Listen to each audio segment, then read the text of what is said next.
আজ পবিত্র দিন, সৈয়দুল আইয়াম, সমস্ত দিনের সর্দার, শুক্রবার, জুমআর দিন। বড়ই ফজিলতপূর্ণ দিন, বড়ই বরকতপূর্ণ দিন। প্রিয় দর্শক, আজকের এই ফজিলতপূর্ণ দিনে, এই সম্মানিত দিনে আসরের পর আপনি দোয়া ইউনুসের আমলটি করুন। প্রিয় দর্শক, আজকের ভিডিওতে জুমআর দিনে আসরের পর দোয়া ইউনুস কতবার পাঠ করলে আল্লাহ সুবহানাহু ওয়া তাআলা অলৌকিকভাবে আপনাকে সমস্ত বিপদ আপদ মুসিবত হতে আপনাকে উদ্ধার করবেন। বলুন সুবহানাল্লাহ। প্রিয় দর্শক, হযরত ইউনুস আলাইহিস সালামকে আল্লাহ পাক কিভাবে নাজাত দিয়েছিলেন আমরা সেটা সকলেই জানি, এবং আল্লাহ সুবহানাহু ওয়া তাআলা এই নাজাতের ঘটনাটা আমাদের জন্য, আমাদের শিক্ষার জন্য তিনি চূড়ান্ত বাণী কোরআনুল কারিমে এই ঘটনা বর্ণনা করেছেন, যাতে করে আমরা তালিম নিতে পারি, শিক্ষা নিতে পারি যে হযরত ইউনুস আলাইহিস সালামকে আল্লাহ পাক যে অলৌকিকভাবে বিপদ হতে নাজাত দিয়েছিলেন, অনুরূপভাবে আল্লাহ পাক তোমাদেরকেও নাজাত দেবে। হে আমার বান্দা ও বান্দিরা, তোমরাও যদি এই রকম ভাবে আমাকে স্মরণ করো, আমাকে ডাকো, আমি তোমাদেরকে সেই বিপদ হতে নাজাত দেব যে বিপদ তোমাকে চারিদিক হতে ঘিরে নিয়েছে।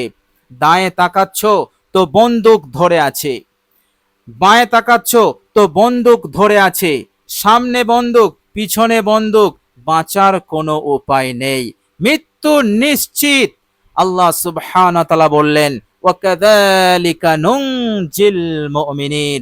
হে আমার ইমানদার বান্দা ও বান্দিরা, তোমরা যদি আমার ইউনুসের মতন করে এই দোয়া পাঠ করে আমাকে স্মরণ করো, মৃত্যু নিশ্চিত, এই রকম কঠিন বিপদ হতে আমি তোমাকে অলৌকিকভাবে উদ্ধার করব। বলুন সুবহানাল্লাহ। কেননা কোরআনুল কারীম হচ্ছে চূড়ান্ত আল্লাহ পাকের বাণী, কিয়ামত পর্যন্ত চূড়ান্ত কিতাব। এই কিতাবের পর আর কোনো কিতাব নেই। আল্লাহ সুবহানাহু তাআলার এই চূড়ান্ত কালাম, তিনি এই দোয়াটির জায়গা দিয়েছেন।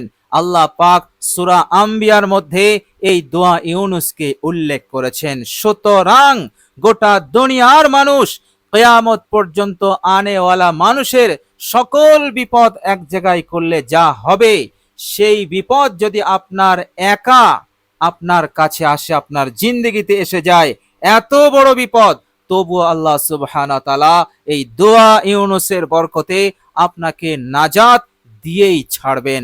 বলুন সুবহানাল্লাহ। কেননা আল্লাহ পাক তিনি তিনার ওয়াদা পূরণে তিনি একেবারে দায়বদ্ধ। তিনি কখনো কোনো সময় তিনি যা প্রতিশ্রুতি দেন তা খেলাফ করবেন এমনটা কখনোই হবে না। এই চূড়ান্ত ঘোষণা মহান রব্বুল আলামিন তিনি নিজেই দিয়েছেন। সুতরাং দোয়া ইউনুস বিপদ আপদ মুসিবত হতে বাঁচার একটি নিশ্চিত রক্ষা কবচ। দোয়া ইউনুস সম্পর্কে বিশ্বনবী সাল্লাল্লাহু আলাইহি সাল্লাম অনেক অনেক কথা বলেছেন।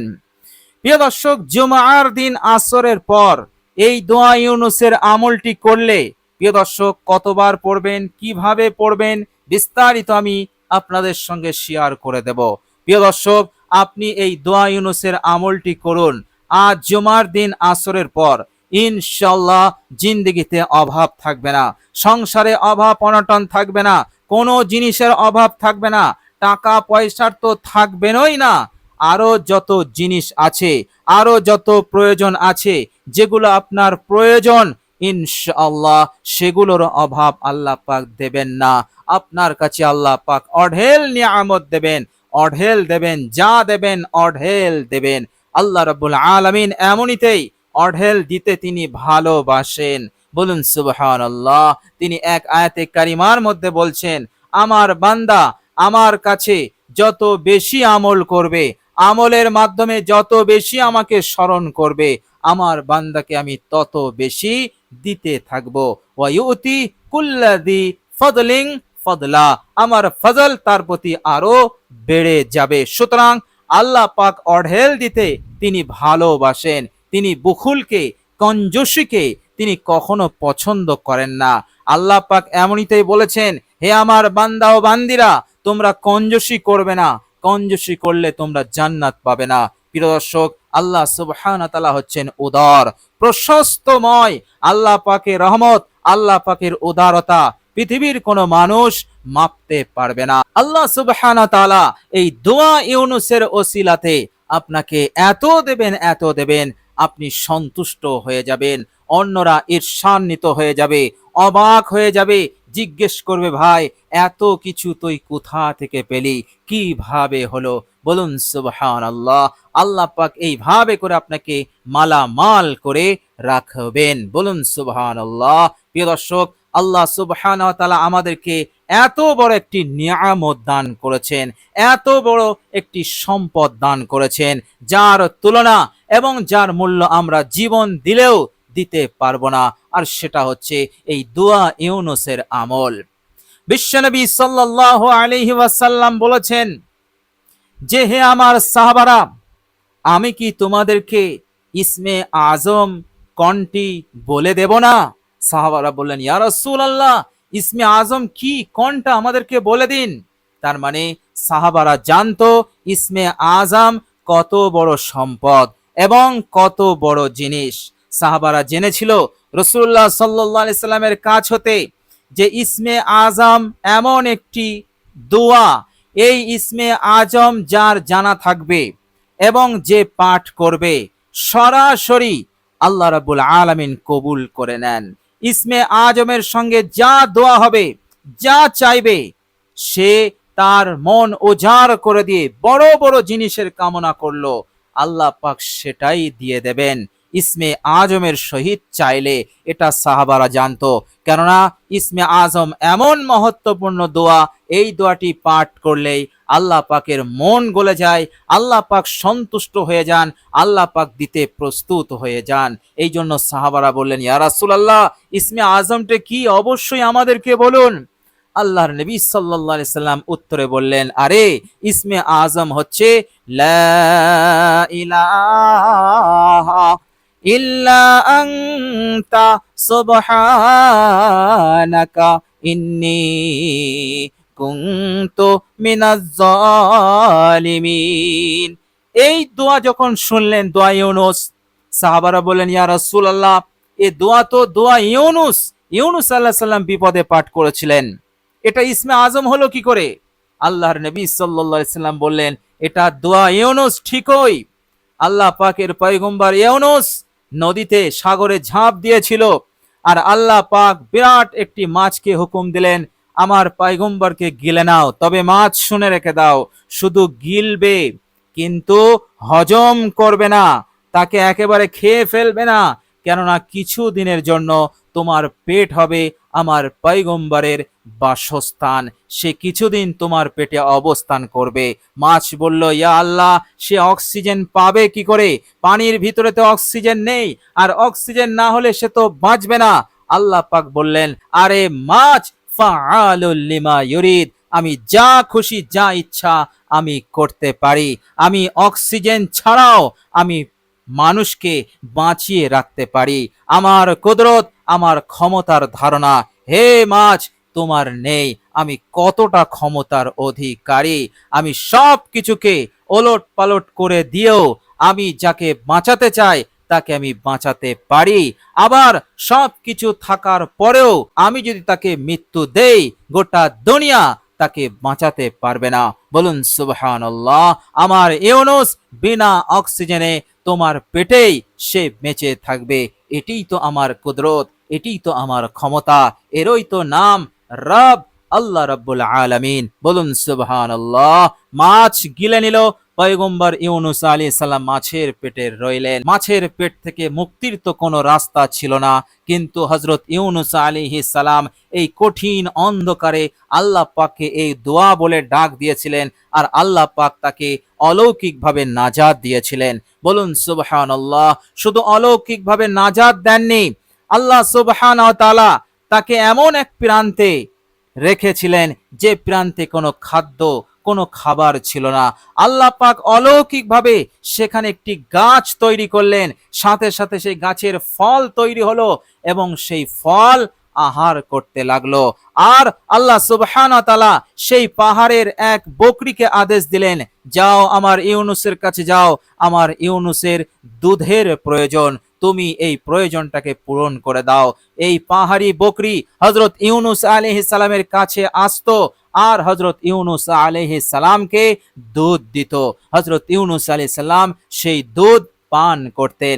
এইভাবে ফল, দুধ, এই আহার খাদ্য আল্লাহ পাক সেই সময় অলৌকিকভাবে তিনি ব্যবস্থা করেছিলেন। আল্লাহ সুবহানাহু ওয়া তাআলা এইভাবে করে হযরত ইউনুস আলাইহিস সালামকে সুস্থ করে তুলেছিলেন। বলুন সুবহানাল্লাহ।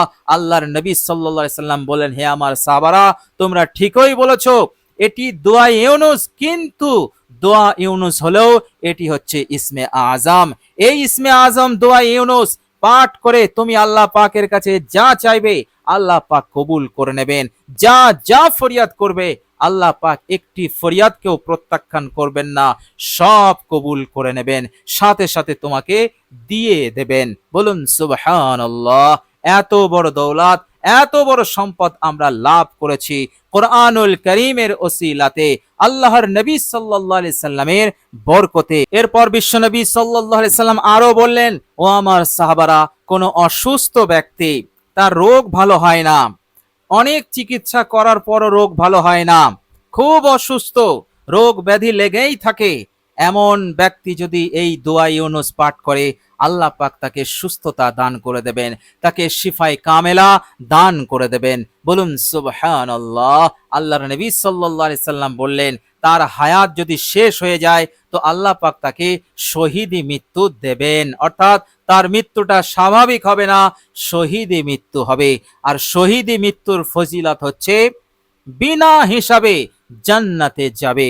বলুন সুবহানাল্লাহ। প্রিয় দর্শক, দুনিয়াতেও কামিয়াবি, পরকালেও কামিয়াবি এই দোয়া ইউনুসের মাধ্যমে আমি আপনি লাভ করতে পারি। বলুন সুবহানাল্লাহ। প্রিয় দর্শক, চলুন এবার আমরা জেনে নেব দোয়া ইউনুস আসরের পর আমরা কতবার পাঠ করব। প্রিয় দর্শক, আসরের পর আপনি দোয়া ইউনুস যখন পাঠ করবেন, অবশ্যই আপনি প্রথমে বিশ্বনবী সাল্লাল্লাহু আলাইহি সাল্লামের ওপর 3 বার দরুদ শরীফ পাঠ করবেন মহব্বত, ভালোবাসার সঙ্গে। বিশ্বনবী সাল্লাল্লাহু আলাইহি সাল্লাম বলেছেন, যে দোয়াতে আমার দরুদ থাকে সেই দোয়া আল্লাহ পাক সরাসরি কবুল করে নেয়। এমনিতেই দোয়া ইউনুস ইসমে আজম, এর সঙ্গে আবার যদি দরুদ লেগে যায় তাহলে নূর আলা নূর হয়ে যাবে। আল্লাহ পাক অবশ্যই আপনার ফরিয়াদকে কবুল করবেন, আপনাকে অবশ্যই নাজাত দিয়ে দেবেন ইনশাআল্লাহ। তো প্রিয় দর্শক, 3 বার, মাত্র 3 বার আমরা দরুদ শরীফ পাঠ করে নেব। আস্তে আস্তে আমরা চুপি চুপি পাঠ করব। দরুদ শরীফটি হচ্ছে, আল্লাহুম্মা সাল্লি আলা মুহাম্মাদিন ওয়া আলা আলি মুহাম্মাদ কামা সাল্লাইতা আলা ইব্রাহিম ওয়া আলা আলি ইব্রাহিম ইন্নাকা হামিদুম মাজিদ। আল্লাহুম্মা বারিক আলা মুহাম্মাদিন ওয়া আলা আলি মুহাম্মাদ কামা বারাকতা আলা ইব্রাহিম ওয়া আলা আলি ইব্রাহিম ইন্নাকা হামিদুম মাজিদ। মহব্বত, ভালোবাসা, শ্রদ্ধার সঙ্গে আপনি 3 বার পাঠ করে নেবেন। এরপর আপনি শুরু করবেন দোয়ায়ে ইউনুস। প্রিয় দর্শক, দোয়ায়ে ইউনুস আপনি পাঠ করবেন মাত্র 100 বার। ইনশাআল্লাহ আল্লাহ সুবহানাহু ওয়া তাআলা আপনাকে মুক্তি দেবেন, এর মধ্যে কোনো সন্দেহ নেই। আপনি লিখে নিতে পারেন, আল্লাহ পাক আপনাকে মদত করবেনই ইনশাআল্লাহ। এই ইয়াকিন, এই বিশ্বাস, এই রকম ইয়াকিন বিশ্বাস নিয়ে আপনি পাঠ করবেন। লা ইলাহা ইল্লা আনতা সুবহানাকা ইন্নী কুনতু মিনাজ জালিমিন। প্রিয় দর্শক, শুদ্ধভাবে পড়ার চেষ্টা রাখবেন। লা ইলাহা ইল্লা আনতা সুবহানাকা ইন্নী কুনতু মিনাজ জালিমিন। প্রিয় দর্শক, গোটা পৃথিবী স্বর্ণে রূপান্তরিত হয়ে গেলেও দোয়া ইউনুসের মূল্য হবে না। এত বড় সম্পদ আমরা পেয়েছি বিশ্বনবীর বরকতে, বিশ্বনবীর ওসিলাতে, কোরআনের ওসিলাতে। আল্লাহ পাক এত বড় দয়া মেহেরবানি আমাদেরকে করেছেন। সুতরাং অবহেলা না করে অবশ্যই আমলটি করবেন। ইনশাআল্লাহ আশা করছি অবশ্যই আপনি ফলাফল পাবেন। আপনার এই আমল ব্যর্থ মনোরথ হবে না ইনশাআল্লাহ। প্রিয় দর্শক, ভিডিওটি এ পর্যন্ত কষ্ট করে দেখার জন্য আল্লাহ রাব্বুল আলামিনের কাছে দোয়া করি, আল্লাহ রাব্বুল আলামিন যেন আমাদের হার বিপদ মুসিবত হতে, পেরেশানি হতে, দুশ্চিন্তা হতে, টেনশন হতে আমাদেরকে যেন নাজাত দান করেন। মনের আশা আকাঙ্ক্ষা পূরণ করে দেন। টাকা পয়সা দৌলত দিয়ে আমাদেরকে আল্লাহ পাক যেন মালামাল করে দেন। যারা ঋণী তাদেরকে আল্লাহ পাক যেন ঋণ মুক্ত করে দেন। এভাবে করে আল্লাহ সুবহানাহু ওয়া তাআলা সুখে শান্তিতে রাখেন এবং তিনার হুকুম আহকাম পালন যাতে করতে পারি আমরা, তার তৌফিক, তার সুযোগ আল্লাহ সুবহানাহু ওয়া তাআলা যেন আমাদেরকে দান করেন। জিন, খবিস এবং মানবরূপী শয়তান এবং যারা জাদুকর, জাদুকারিনী, তাদের অনিষ্টতা, তাদের জাদু হতে আল্লাহ পাক আমাদেরকে যেন হেফাজত করেন। সকলে বলি আমিন সুম্মা আমিন। প্রিয় দর্শক, কমেন্ট বক্সে একবার আমিন লিখে দেবেন। আজ এ পর্যন্তই। সকলে ভালো থাকবেন, সুস্থ থাকবেন। ভিডিওটি ভালো লাগলে একটি লাইক এবং শেয়ার করে দেবেন। প্রিয় দর্শক, শেষে আমার আন্তরিক সালাম নেবেন। আসসালামু আলাইকুম ওয়া রাহমাতুল্লাহি ওয়া বারাকাতুহু।